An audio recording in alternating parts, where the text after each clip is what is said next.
Hello বন্ধুরা, সবাই কেমন আছেন? আশা করছি সবাই খুব ভালো আছেন। আর আমিও তোমাদের আশীর্বাদ আর ভালোবাসায় অনেক অনেক ভালো আছি। তো দেখো, এখানে আমাদের খিচুড়ি বানানোর জন্য উম, প্রস্তুতি হচ্ছে। এই যে সবকিছু আমার মেয়েরা এখন জোগাড় করছে। আজকের এই খিচুড়িটা কিন্তু চিকেন দিয়ে আমি বানাবো।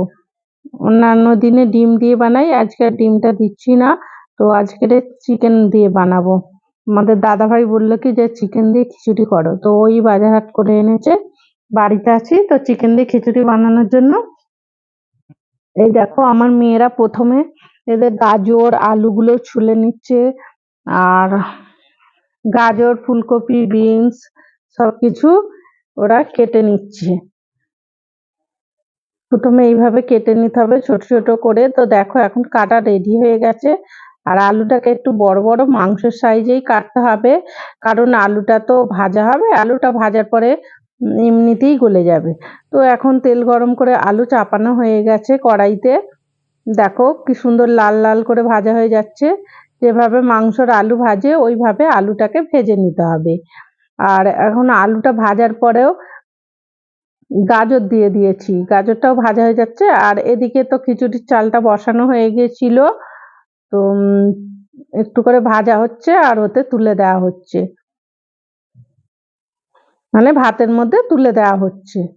তো দেখো, ভাতের মধ্যে তুলে দিচ্ছি। গাজরটা ভাজা হয়ে গেছে, আলুটা ভাজা হয়ে গেছে, তাই ওটা তুলে দিলাম। এরপর ফুলকপি আর বিনসটা ভেজে নেব। ভেজে নিয়ে এগুলোও দিয়ে দেব। আর এই সবজি না ভেজে দিলে খিচুড়ির টেস্টটা আসবে না, সেই কারণে সবজিটাকে ভালো করে তেলে ভেজে নিয়ে তারপরে খিচুড়ির মধ্যে দিতে হয়, মানে ওই চালটার মধ্যে, চালটা যে ফুটছে তার মধ্যে দিতে হয়। এরপর এগুলো ভেজে নিয়ে দিয়ে দিলাম। আর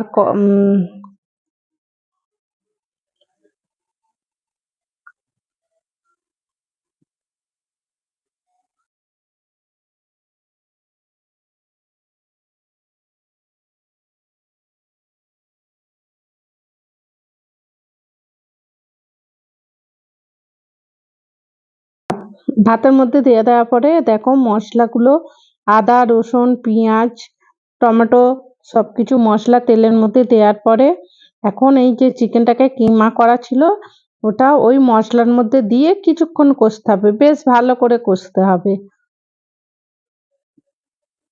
তো সেটাই এখন কষছি। এখন আমার মেয়ে কষাচ্ছে। তারপরে কাঁচা লঙ্কা কাটা গোটা গোটা ওগুলো দিয়ে দিচ্ছে।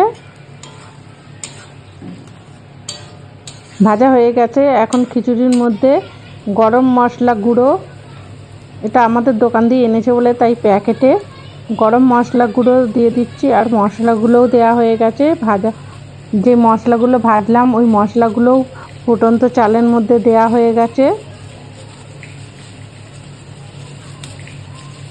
আর ঘিটাও প্যাকেটে হয়তো বলবে, কারণটা হচ্ছে আমাদের দোকান থেকে ঘিটা ঢেলে এনেছিল, তাই প্যাকেটের মধ্যেই ছিল। এরপরে ঘি দিয়ে দিলাম। আর দেখো খিচুড়িটার এখন কত সুন্দর কালার হয়ে গেছে। এখন খিচুড়িটা হয়ে গেছে, এরপরে ধনিয়া পাতা দিয়ে দেবো।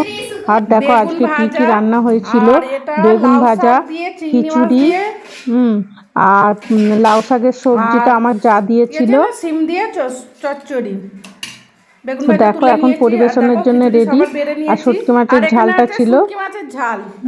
এখন তো পরিবেশনের দেখো জন্য শুটকি রেডি। তো মাছটা দেখে তোমরা কে মনে হচ্ছে খাবে চলে অসাধারণ এসো খেতে বন্ধুরা। হয়েছে। সবাইকে যাই হোক, টাটা, আমি খাই না, যদিও বাই। আগে খেতাম, আর এখন আর ভিডিওটা খাই না। কেমন লাগলো তো অবশ্যই বলো ভিডিওটা বন্ধুরা। কেমন আর লাগলো ভালো অবশ্যই লাগলে বলো অবশ্যই লাইক বন্ধুরা। কমেন্ট শেয়ার ভালো করে লাগলে দিও। অবশ্যই লাইক সবাই কমেন্ট ভালো শেয়ার করে থেকো। দিও। টাটা। এই ঘি দিচ্ছিস? আর এই দেখো, আমার আমার মেয়ে মেয়ে আবার আবার ঘি পাতে ঘি দিয়েছে ঢেলে একবার, আবার দিচ্ছে। একবার ঘি দিয়ে দিচ্ছে। টাটা। তো গরম ভাতে ঘিটা দারুণ লাগে, গরম সরি খিচুড়িতে।